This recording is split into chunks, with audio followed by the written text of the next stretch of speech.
الله الرحمن الرحيم. السلام عليكم ورحمة الله وبركاته.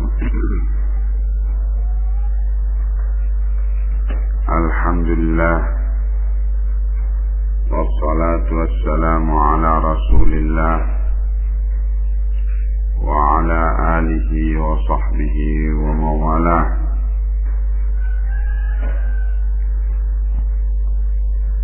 Selanjutnya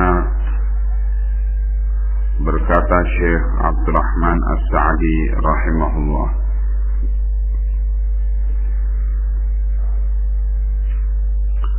"Tsumma wasafal muttaqina." Kemudian Allah menerangkan wasafa, yaitu menerangkan tentang keadaan al-muttaqin, keadaan orang-orang yang bertakwa itu, bil aqaidi wal a'malil batinati wal a'malil zahirati. Allah terangkan keadaan orang muttaqin itu dari sisi akidahnya dan amalan-amalan wal a'malil batinah, dan amalan-amalan batin, wal a'malil zahirah, dan amalan-amalan zahir,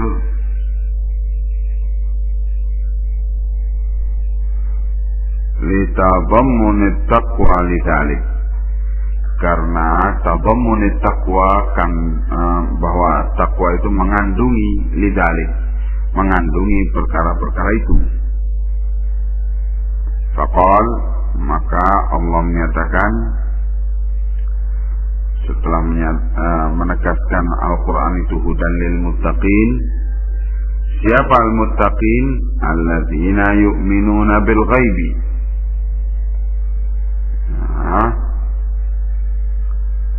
Haqiqatul iman, bahwa hakikat iman itu ialah,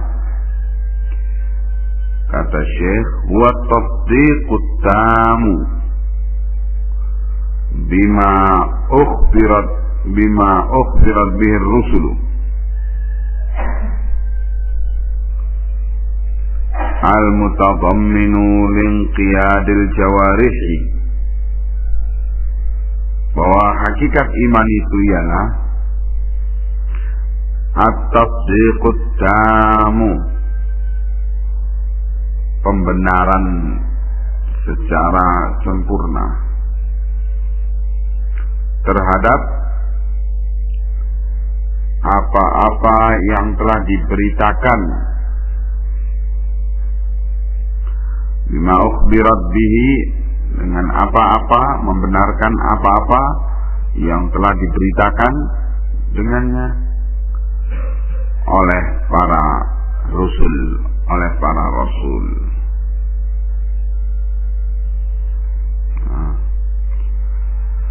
Al-mutadammin, pembenaran itu mengandungi pula inqiyadil jawarih,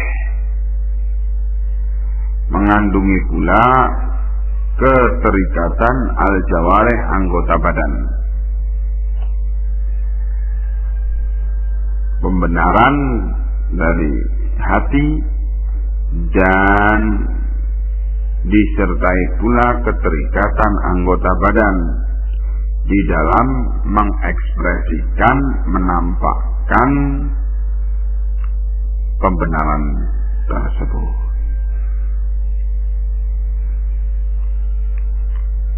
Walaysa sya'nu fil imani bil asya'il musyahadati bil hissi.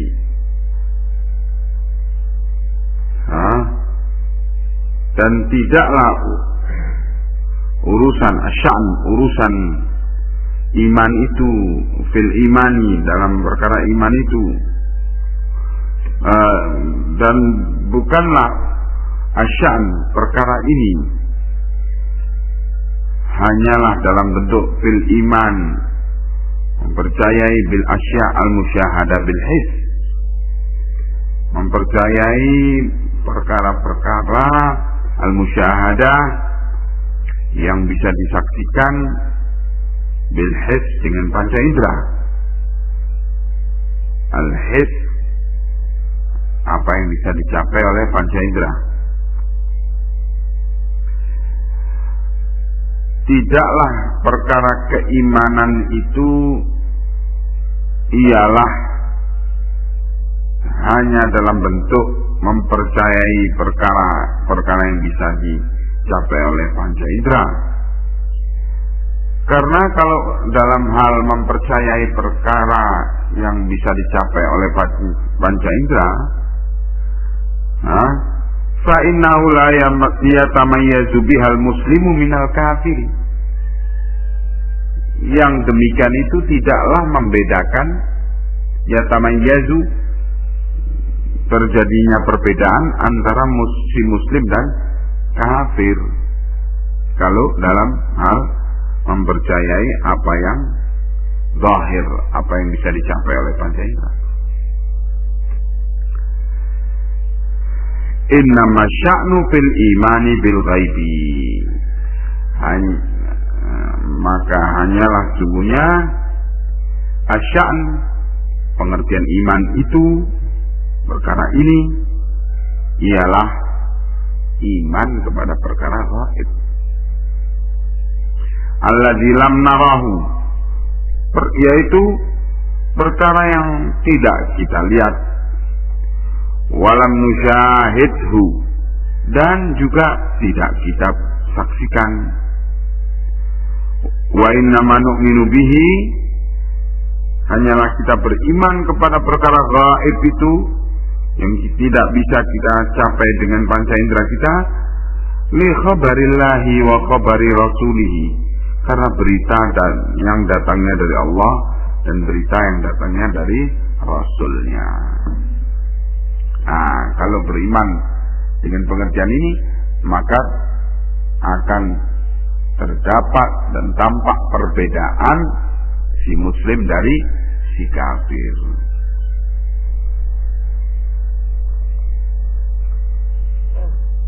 Kalau beriman kepada perkara yang mempercayai perkara-perkara yang bisa disaksikan oleh panca indera, umpamanya mempercayai batu itu keras, air itu cair, ini tidak membedakan si muslim dari si kafir.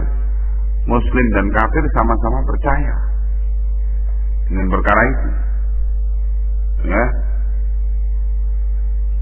Nah, tembok itu berwarna putih, kafir pun yakin yang demikian itu. Nah, karena bisa dicapai oleh panca indera dan bisa dibuktikan dengan panca indera. Tetapi kenapa yang dikatakan iman itu ialah mereka yang beriman kepada perkara gaib? Hal ini tidak bisa dicapai oleh hitungan akal, tidak bisa dicapai oleh panca indera, ini gaib. Perkaranya percaya atau tidak dengan berita yang datang dari Allah dan Rasulnya. Nah, kalau meyakini Allah dan Rasulnya itu tidak berdusta, maka dia beriman. Nah, disitulah sesungguhnya kenapa iman itu ialah, hakikat iman itu ialah membenarkan dengan pembenaran yang sempurna terhadap berita gaib, terhadap perkara gaib, berita tentang azab kubur.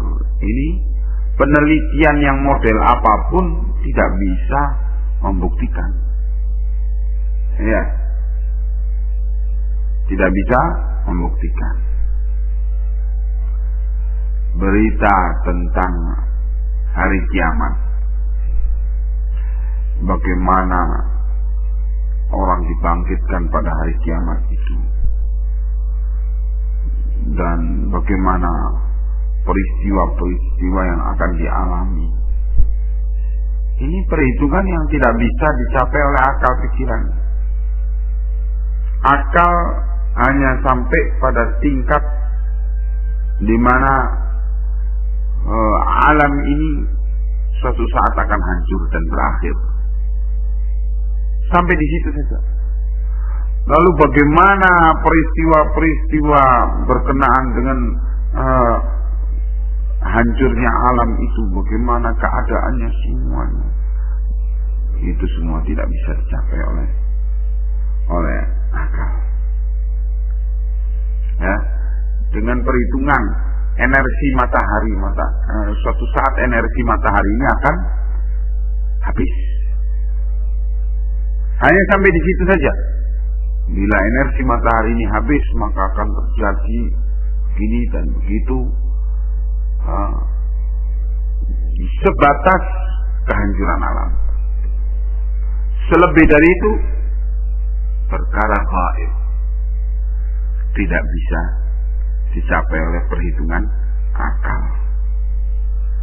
Nah, disitulah yang membedakan antara si mukmin dan si kafir. Beriman kepada perkara gaib. Kita beriman karena itu adalah berita dari Allah dan berita dari Rasulnya. Fahadha al-iman alladhi yumayyizu bihi al-muslimu min al-kafir. Iman yang demikian inilah yang membedakan si muslim dari si kafir. Li'annahu tasdiqun mujarradun lillahi. Karena beriman dengan bentuk yang demikian ini, yaitu kepada perkara gaib yang tidak bisa disaksikan dan dicapai oleh panca indera, yang tidak bisa dicapai oleh perhitungan akal. Beriman kepada perkara yang demikian itulah berarti mengandung tasdiq, pembenaran mujarrad semata-mata lillahi wa rusulihi, kepada Allah dan kepada para rasulnya.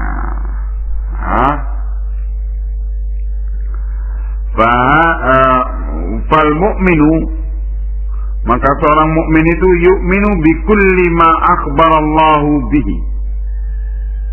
Seorang mukmin itu beriman kepada semua yang Allah beritakan tentangnya. Al akhbara bihi rasuluhu, atau apa yang diberitakan oleh rasulnya. Sawa'un syahadahu aw lam yusyahidhu. Apakah tidak dia persaksikan atau sesuatu yang tidak dia saksikan. Wa sawa'un fahimahu wa aqalahu aw lam yahtadi ilaihi aqluhu wa fahmuhu. Ataupun dalam perkara sama saja dia imani, baik itu perkara yang bisa dia pahami dan bisa dinalar, aqalahu bisa dinalar, bisa ditelusuri oleh akal, aw lam yahtadi ilaihi aqluhu wa fahmuhu, atau sesuatu yang akal dan pemahamannya tidak bisa mencapainya. Lam yahtadi ilaih, tidak bisa mencapainya akal itu.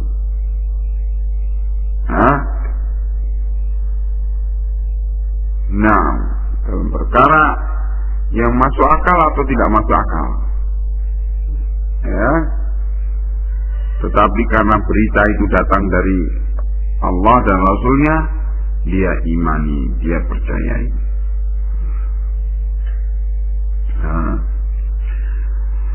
Bikhilafiz zanadiqati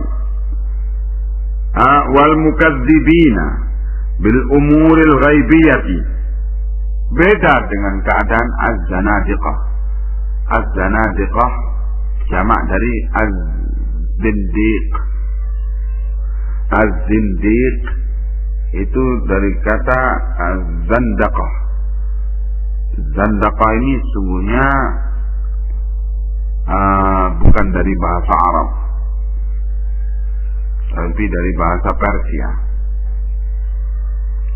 Zandaqah itu ialah menyembunyikan kekafiran, menampakkan keimanan, yaitu munafik. Munafik apa? Akbar. Ya. Munafik i'tiqadi. Az-zanadiqah, ya muhtaram, az-zanadiqah, ya. Itu tidak percaya kepada perkara gaib. Al-mukadzibin, yang mendustakan bil umuril ghaibiyah, mendustakan perkara gaib. Ya, materialis, kaum materialis, yaitu mereka tidak percaya kecuali hanya kepada yang bisa dinalar oleh otak mereka, atau perkara yang bisa dicapai oleh panca indera mereka. Itu tidak percaya pada perkara gaib. Dalam hal ini di kalangan kaum muslimin muncul yaitu aliran Mu'tazilah. Ini materialis, tulen.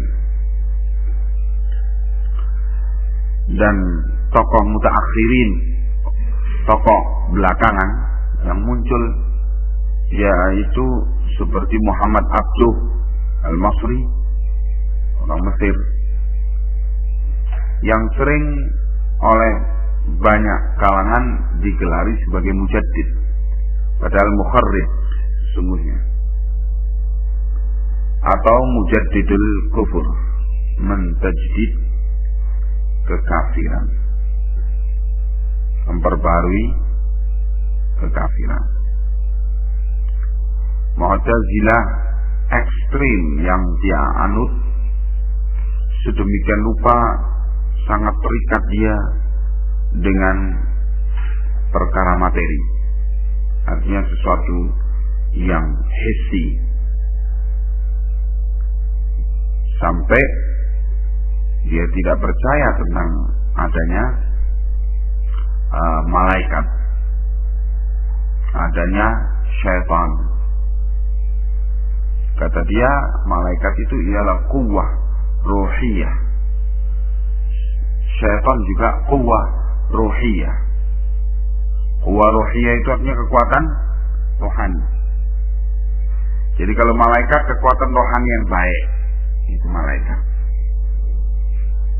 Bukan makhluk yang tertentu, yang mujassama, yang mempunyai jasmani, kata Muhammad Abduh. Syaitan kekuatan rohani yang jelek, quwwah ruhiyah yang jelek. Begitu. Nah, begitu dia menteorikan tentang berita-berita yang ada di dalam Al-Quran, sebagaimana yang dia terangkan dalam tafsirnya yang dikumpulkan oleh muridnya, yaitu Muhammad Rashid Ridha. Ya. Dia juga mengingkari adanya kehidupan di kubur. Dia juga mengingkari adanya hari kebangkitan. Kata dia, hari kebangkitan nanti yang diberitakan di dalam Al-Quran itu jasmani, tidak memakai jasmani, tetapi hanya dengan rohani, roh saja. Adapun jasmani sudah hancur, kata dia. Sampai dia membuat penafsiran bahwa neraka dan surga itu nanti adanya. Kalau sekarang masih belum. Nanti adanya setelah hari kiamat. Kemudian dia mengatakan surga yang Allah letakkan Adam alaihissalam dan Hawa alaihissalam, itu bukan surga yang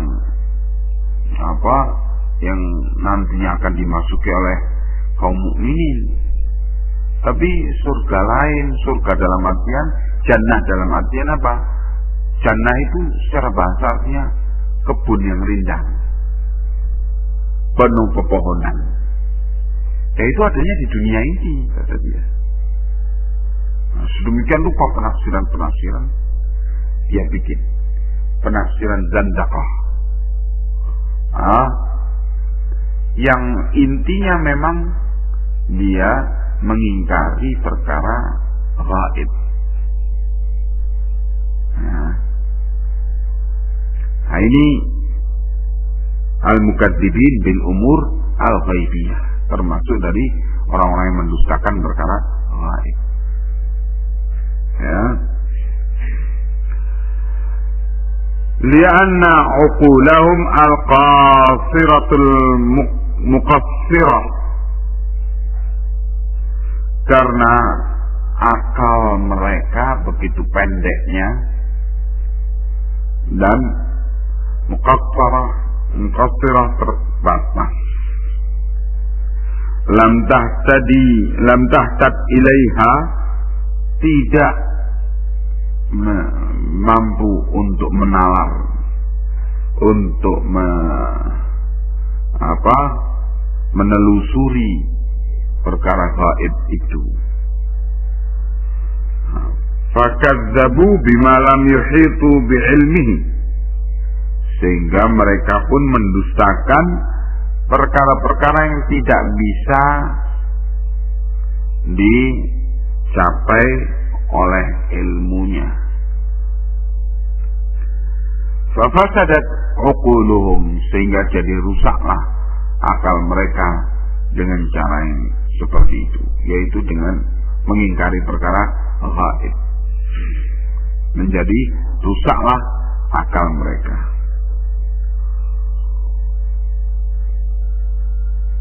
Wa marajat ahlamuhum, dan akhirnya mereka marajat, yaitu menyusun keyakinan dari ahlamuhum, dari tokoh mereka. Wa zakat uqulul mu'minina, adapun akalnya orang mukmin itu menjadi bersih dengan yaitu orang-orang yang al-musaddiqina al-muhtadina bihadillah, yaitu orang-orang yang membenarkan perkara gaib, al-muhtadin yang terbimbing bihadillah dengan hidayah dari Allah. Akal orang mukmin bersih sehingga mampu untuk berpikir jauh ke depan sampai kepada perkara melampaui duniai, yaitu akhirat, karena membenarkan berita gaib yang datang dari Allah dan Rasulnya. Sedangkan orang-orang kafir karena mengingkari berita gaib itu, rusaklah akal mereka, penuh dengan kontradiksi, penuh dengan pertentangan akal mereka ini. Karena berpaku atau terikat dengan kaidah materialisme yang tentunya kaidah ini berhubung datangnya dari Allah, berhubung datangnya dari selain Allah, maka akhirnya selalu tidak konsisten, tidak bisa untuk istiqamah di dalam berpegang dengan pandangan-pandangannya. Ya, ini akal. Mereka tidak mampu untuk mendefinisikan apa itu ruh. Ya, apa itu ruh? Sehingga karena tidak tahu apa itu ruh, akhirnya tidak tahu apa itu mati. Ya, sehingga sampai hari ini mereka tetap ribut untuk mendefinisikan apa itu yang dinamakan eutanasia atau bunuh diri itu. Sebab mati saja, yang dinamakan mati itu apa? Tidak bisa didefinisikan. Oh, mati itu ialah kalau otaknya tidak bekerja. Loh, tapi jantungnya bekerja. Oh, mati itu ialah kalau jantungnya tidak bekerja. Dalam saat tertentu jantung tidak bekerja. Itu apa istilahnya, mati suri. Apakah itu mati? Tidak. Kalau mati ya sudah berangkat, tidak balik lagi. Dalam saat tertentu sekian jam jantung itu tidak bekerja, tapi otak terus, syaraf-syaraf otak terus bekerja, sehingga kemudian bekerja lagi jantung itu. Nah, apakah selama itu dinamakan mati? Ribut mendefinisikan ma huwa mati wa ma adraka ma mati, itu tidak bisa. Karena apa? Mereka juga tidak bisa mendefinisikan apa itu ruh. Yang dinamakan roh itu apa? Oh, yang dinamakan roh kehidupan itu ialah otak. Oh, enggak. Orang yang otaknya tidak bekerja, jantungnya tetap bekerja, ya masih ada roh kehidupan. Loh, yang sebagian bilang enggak, jantung. Oh, enggak. Saling membantah satu dengan yang lainnya. Akalnya rusak. Tidak bisa menyelesaikan duduk permasalahan dalam perkara yang paling kecil pun.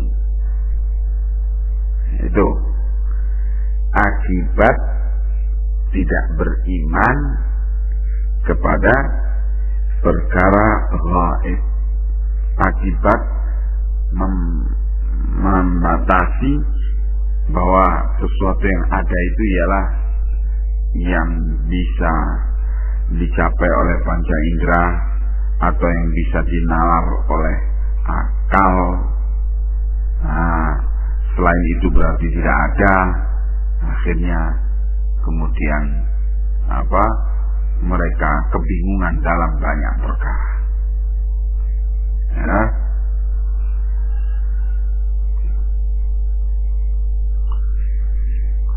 Apalagi kalau bicara yang lebih dalam lagi, mengatasi orang kesurupan, wah tambah mumet lagi. Secara teori materialisme tidak ada itu kesurupan itu. Tapi kenyataannya ada. Bagaimana ini? Jungkir balik jungkir untuk membicarakan dan mendefinisikan ini apa ini. Ya, nah, Allah musta'an. Sehingga alam rohani dalam bentuk alam jin, itu mereka istilahkan paranormal. Karena sesuatu yang tidak bisa mereka capai secara akal, secara materi tidak bisa dicapai. Tapi tidak bisa dipungkiri keberadaannya. Begitu. Nah, ini mereka kebingungan dan pusing di dalam hal membicarakan perkara ini. Dan terbawa terus sampai tentang teori pendidikan. Karena masalah rohani mereka, masalah gaib mereka tidak percaya, terbawa kepada teori pendidikan. teori pendidikan mereka bertentangan antara satu dengan yang lainnya. Satu bagian mengatakan manusia itu sejak lahir sudah membawa tabiat masing-masing, karena itu tidak perlu dididik, sudah dia otomatis seperti itu. Yang lainnya lagi, enggak, manusia itu seperti seperti kertas putih. Bagaimana kita untuk mewarnai kertas putih itu? Satu dengan yang lainnya saling bertentangan, sampai dari beberapa tokoh yang sedang berdebat ini bunuh diri karena tidak mampu menyelesaikan teori-teori itu. Dia menantang semua kelompok yang bertentangan dengan dia. Dia menyatakan keyakinannya manusia itu sudah dari awal lahir sudah membawa tabiat, tergantung dari turunannya, dari gennya. Tidak perlu pendidikan, begitu. Tabiat asalnya. Akhirnya dia menikah dengan wanita yang dipilih paling cerdas. Dia yakin dengan cara begini akan pasti lahir anak yang cerdas seperti kecerdasan bapaknya dan kecerdasan ibunya. Yakin. Nikah. Akhirnya lahirlah anak. Anaknya lahir, setelah beberapa saat barulah dia ketahui ternyata anaknya idiot. Waduh, malu dia karena ternyata teorinya yang sudah sangat diyakininya itu begitu rupa, ternyata bertentangan dengan apa yang dia hadapi. Bunuh diri. Dia bunuh dirinya, dia bunuh istrinya, dia bunuh anaknya, dan mati semua. Akal yang rusak. Karena apa? Yaitu satu titik yang hilang dari dia. Satu mata rantai yang hilang dari dia, yaitu iman kepada perkara gaib. Jadi rusak semuanya. Begitu. Ya. Wa hadhihi qa'idatun mufidatun. Enak.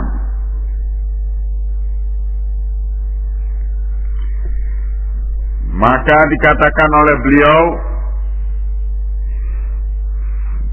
fal mu'minu, ya,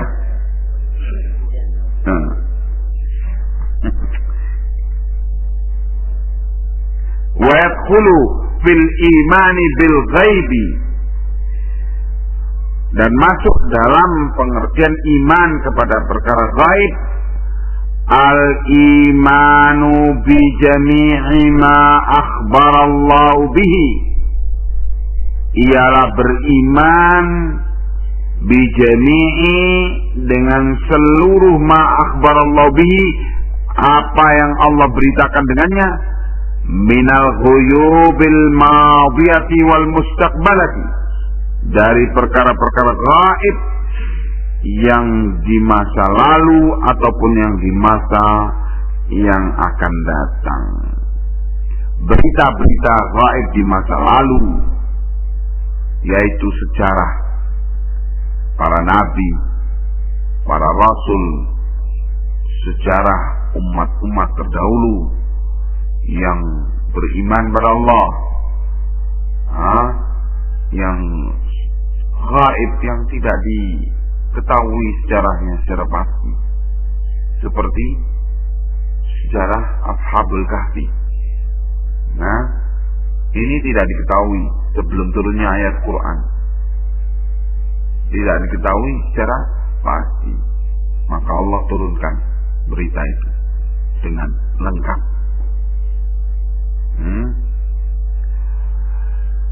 Ini perkara gaib tentang kejadian masa lalu.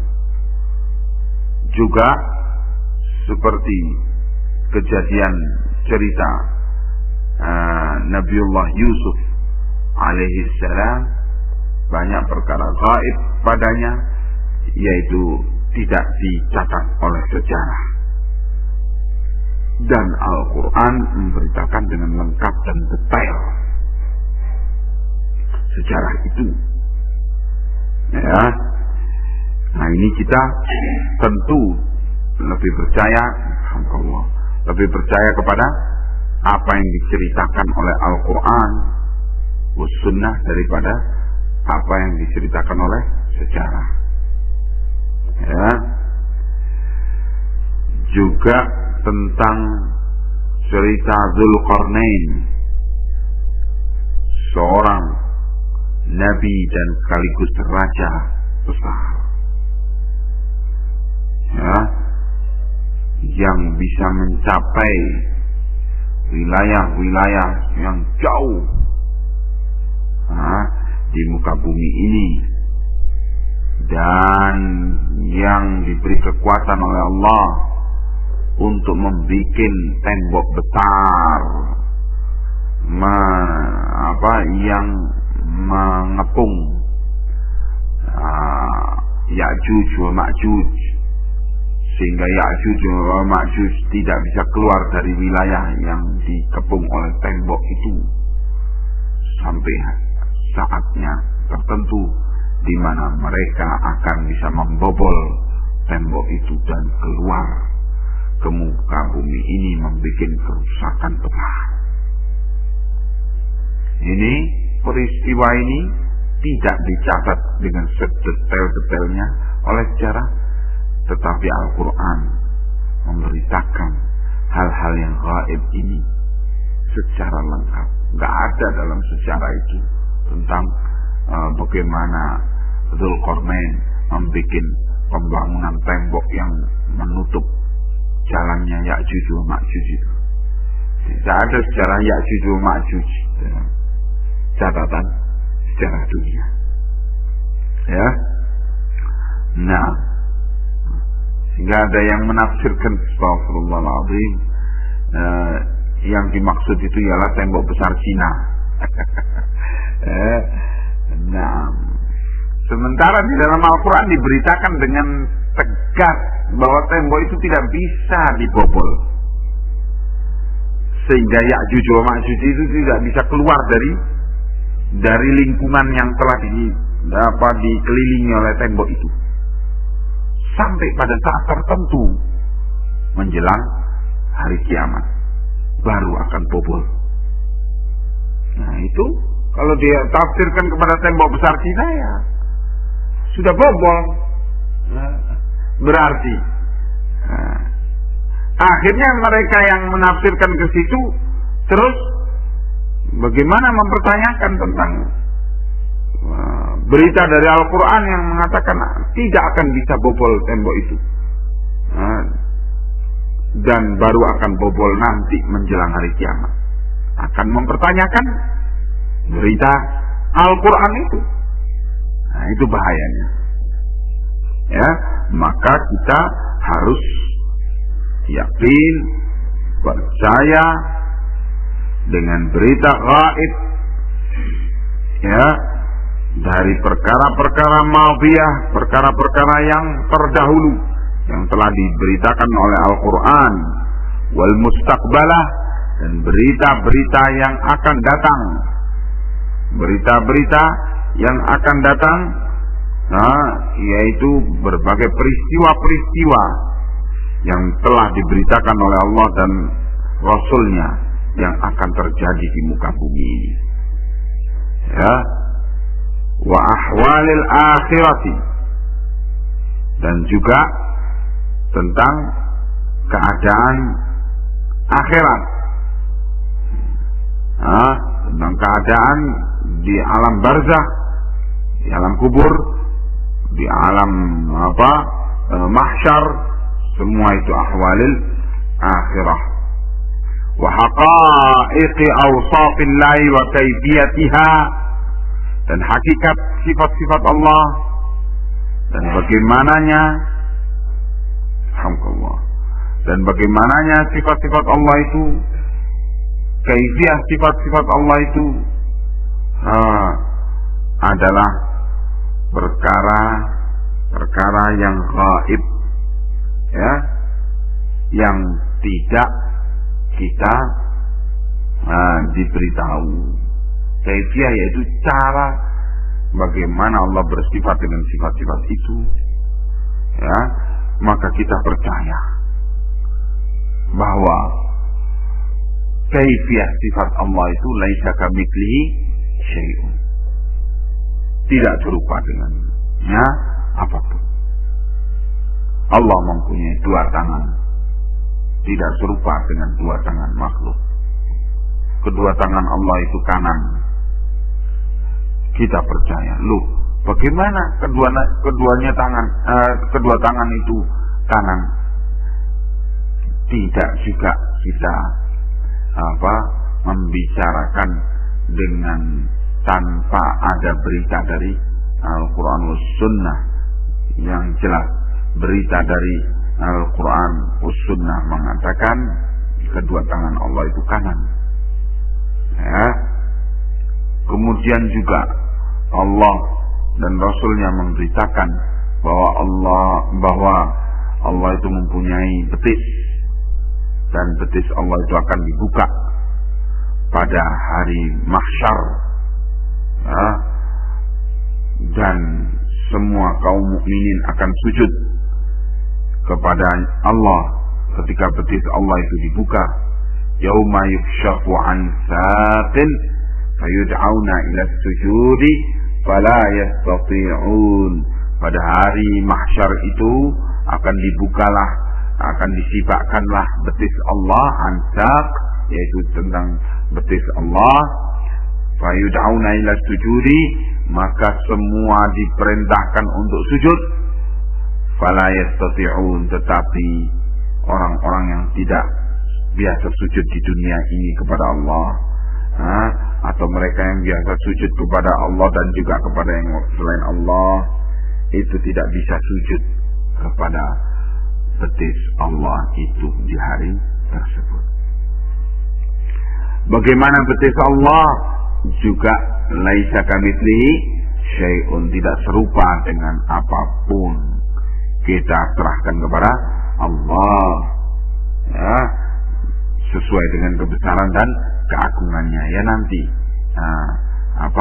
kita akan melihatnya.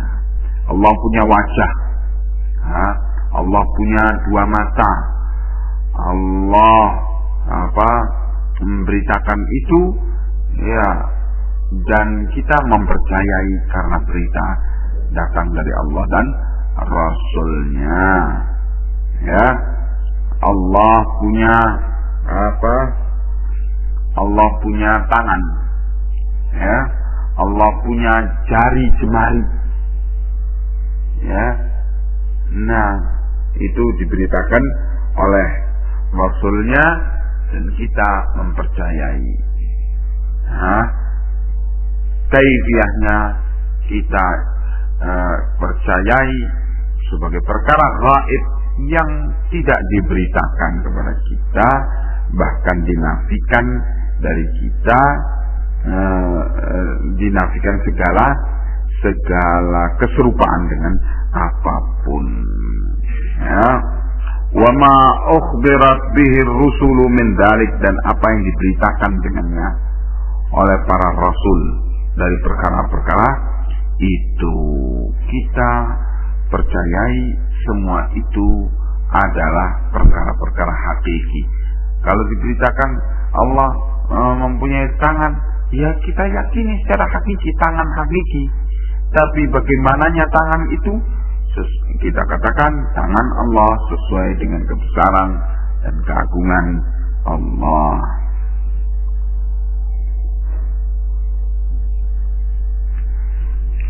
Fayu'minuna bisifatillahi wa wujudiha, maka mereka beriman kepada sifat-sifat Allah dan adanya sifat-sifat itu. Wa yatayaqqanunaha, dan mereka kaum mukminin berkeyakinan adanya sifat-sifat itu. Wa illam yafhamu kaifiyataha, walaupun mereka tidak memahami kaifiyahnya, caranya. Kita yakini Allah berfirman, berkata. Kata Allah itu dengan suara dan huruf. Tetapi bagaimana Allah bersuara dan mengucapkan huruf-huruf yang dipahami dalam bentuk kalimat oleh para malaikat dan dipahami juga oleh para nabi. Nabi Musa mendapatkan firman Allah langsung dari Allah di Gunung Tursina, dan didengar sendiri oleh Musa suara Allah. Tetapi bagaimana kaifiyah suara itu diucapkan oleh Allah? Kembali kepada laisa kamitslihi syai'un. Suara itu kan pengucapan huruf-huruf, iya. Pengucapan huruf-huruf kalau di kalangan makhluk apa? Yaitu antara ucapan itu dari pangkal tenggorokan, ataukah ucapan itu dari ujung tenggorokan, ataukah ucapan itu dari ujung lisan. Kan begitu kalau huruf, pengucapan huruf pada makhluk. Apakah bagaimana Allah mengucapkan huruf-huruf itu? Tentu tidak serupa dengan cara makhluk mengucapkan huruf-huruf itu. Tahunya kita sudah sampai kepada kita huruf-huruf itu, yaitu Al-Quran ini. Ya. Nah, kalam Allah sudah sampai kepada kita. Tapi bagaimana Allah mengucapkan kalam ini yang disampaikan kepada Jibril, kemudian Jibril menyampaikannya kepada Muhammad SAW, dan sebagian juga telah disampaikan kepada Muhammad SAW langsung di Sidratil Muntaha. Ya, itu laisa kamitslihi syai'un, tidak serupa dengan Allah apapun. Bagaimananya itu? Maka walaupun orang mukmin tidak paham bagaimana cara Allah mengucapkan, cara Allah berbuat, cara Allah bersifat dengan berbagai sifat-sifat itu, walaupun tidak paham kaifiyahnya, cara-caranya, tetapi tetap beriman karena diberitakan. Kedua tangan Allah bagaimana caranya? Walaupun tidak paham, tapi beriman kedua tangan Allah kanan. Ya, bagaimana Allah menakdirkan seorang itu masuk neraka, masuk surga dalam keadaan orang-orang itu belum lahir di dunia, belum berbuat. Ya, nah, tidak paham, tidak dipahami, karena memang perbuatan Allah itu tidak sama dengan perbuatan makhluk. Kalau perbuatan makhluk ada keserupaannya dengan yang lainnya, sehingga dengan mudah bisa diukur oleh akal dan dipahami. Itu kalau perbuatan makhluk. Tapi kalau perbuatan Allah tidak serupa dengan apapun yang lainnya, sehingga tidak bisa dipahami. Karena memang sudah diberitakan oleh Allah dan Rasulnya, walaupun tidak bisa dipahami, tetap saja diyakini. Itu namanya beriman pada perkara gaib. Allah di atas arsy-Nya dan Allah turun ke langit dunia. Bagaimana? Ya dipahami. Hakikat turun dengan sehakiki-hakikinya, dan hakikat berada di atas arsy dengan sehakiki-hakikinya pada saat yang bersamaan. Walaupun tidak dipahami, tetapi tetap diyakini. Demikian. Ya, begitu diyakini oleh orang mukmin, segala perkara gaib itu menyangkut berbagai permasalahan sampai permasalahan paling agung, yaitu permasalahan tentang sifat-sifat Allah. Ya, Allah tertawa. Ini sifat dari perbuatan beliau, sifat daripada perbuatan Allah. Dari mana kita tahu? Diberitakan oleh Rasulullah SAW. Bagaimana tertawanya Allah? Kita katakan tertawanya Allah sesuai dengan kebesaran dan keagungannya. Tetapi kita yakin tertawa dengan sesuai dengan makna hakikinya. Bagaimana hakikatnya? Sesuai dengan kebesaran dan keagungan Allah.